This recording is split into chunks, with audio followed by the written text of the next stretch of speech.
Esta oficina foi viabilizada com o apoio da Prefeitura de São João del Rei por meio da Secretaria Municipal de Cultura, premiado com recursos da Lei Federal Aldir Blanc número 14.017 de 2020.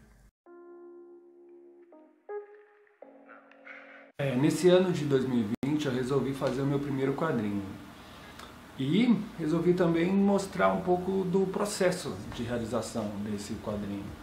Eu pensei que mostrando o processo eu poderia de repente ajudar alguém, uma vez que eu vou estar mostrando um pouco das formas que eu encontrei para resolver os problemas, né, que aparecem, eu possa estimular ou motivar ou até ajudar, assim, de uma maneira simples, alguém também que esteja começando nessa jornada de fazer um quadrinho.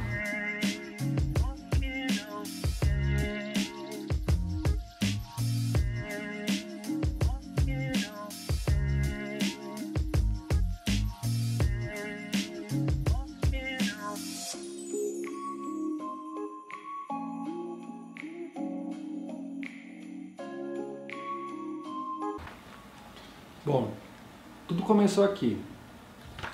Quer dizer, na verdade foi um pouco antes daqui. Foi com Turma da Mônica. Quando eu era criança, meus pais me deram uma assinatura da coleção da Turma da Mônica, das revistas da Turma da Mônica. E no começo eu não achei que eu fosse gostar tanto daquilo. Mas tiveram dois aspectos que me fizeram tipo, respeitar muito, desde cedo, as revistinhas em quadrinhos. A primeira é que eu comecei a me sair melhor na escola durante o período que eu estava lendo. Não só nas matérias, assim, como português, como também na questão social, com os meus amigos, assim, na escola. Parecia que, ao ler aquelas histórias, eu conseguia ter umas saídas mais interessantes para os problemas que aconteciam, sabe, em grupo, assim.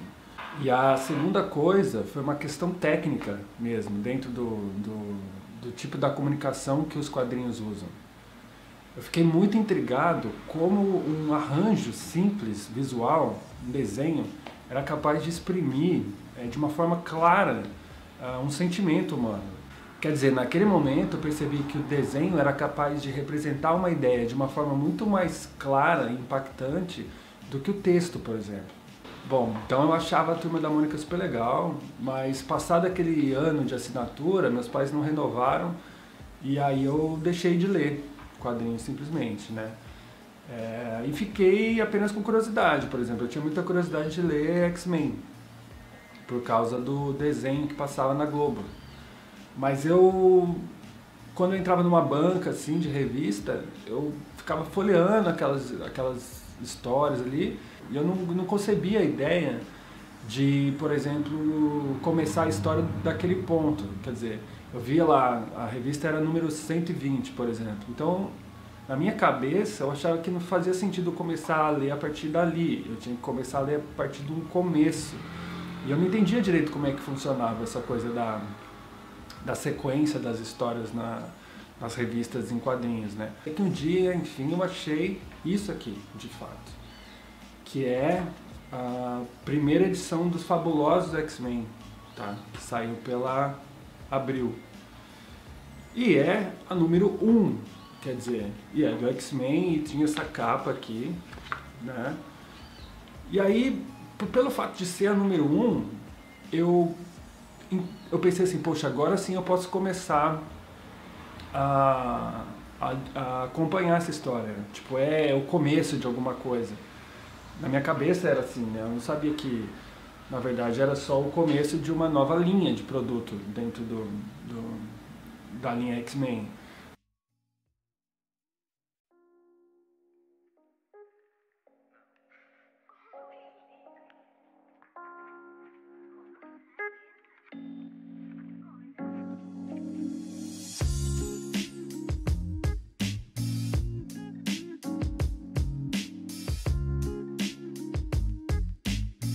Mas de qualquer forma, isso foi o que deu início a um período de coleção, né? de eu fazer coleção, de eu comprar regularmente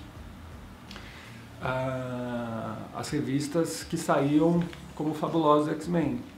E aí eu fiquei colecionando isso aí por uns 2 anos direto, assim, acompanhando as histórias e tal. Mas eu nunca tinha pensado em fazer uma história em quadrinho, por exemplo, porque eu não sabia desenhar. E eu olhava para aqueles desenhos ali das revistas e eu sabia que era algo inalcançável, né? O máximo que eu cheguei a fazer foi no período escolar, assim, no ensino médio.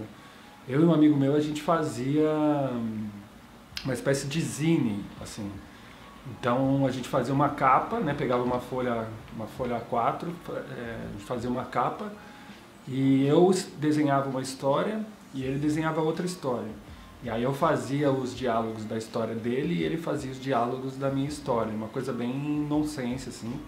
E aí na hora do intervalo a gente xerocava e vendia lá no intervalo mesmo. Isso aí foi o máximo que eu cheguei a fazer de uma forma bem despretensiosa.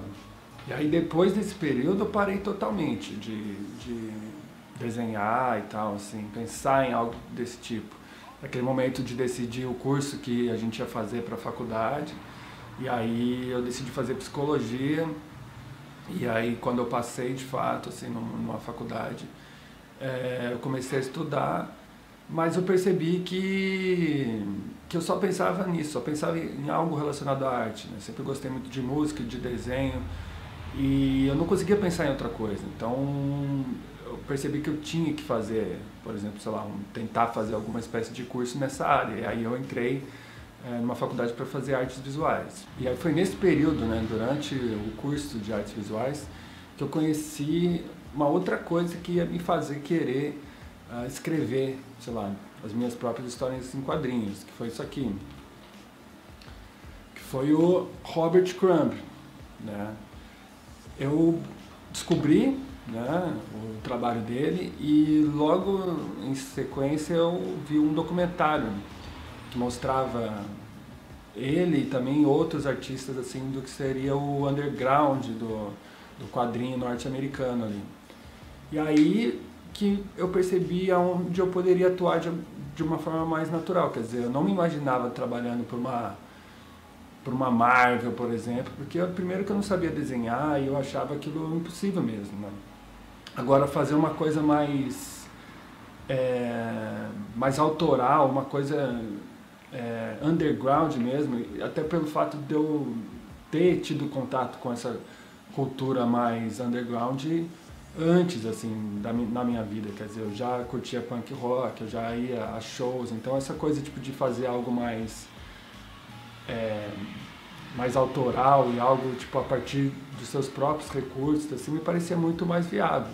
E foi aí que eu saquei que talvez pudesse acontecer isso, né? Que eu realmente pudesse tentar fazer alguma coisa nesse sentido. Só tinha um problema.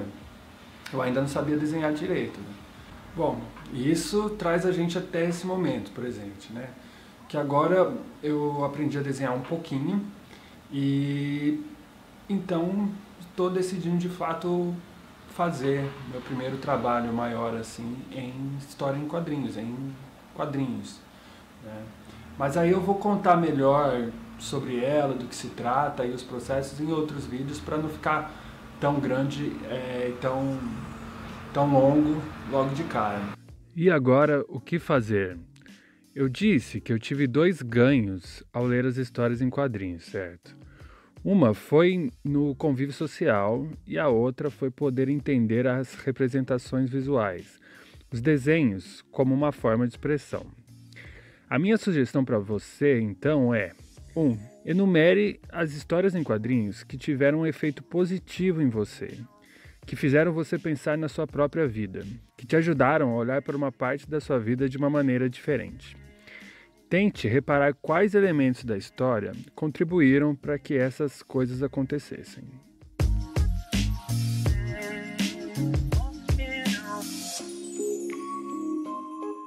2. Repare nos desenhos das histórias e veja como eles conseguem expressar as emoções dos personagens e de cada momento da história. Faça alguns desenhos tentando expressar emoções diferentes, alegria, tristeza, amor, etc.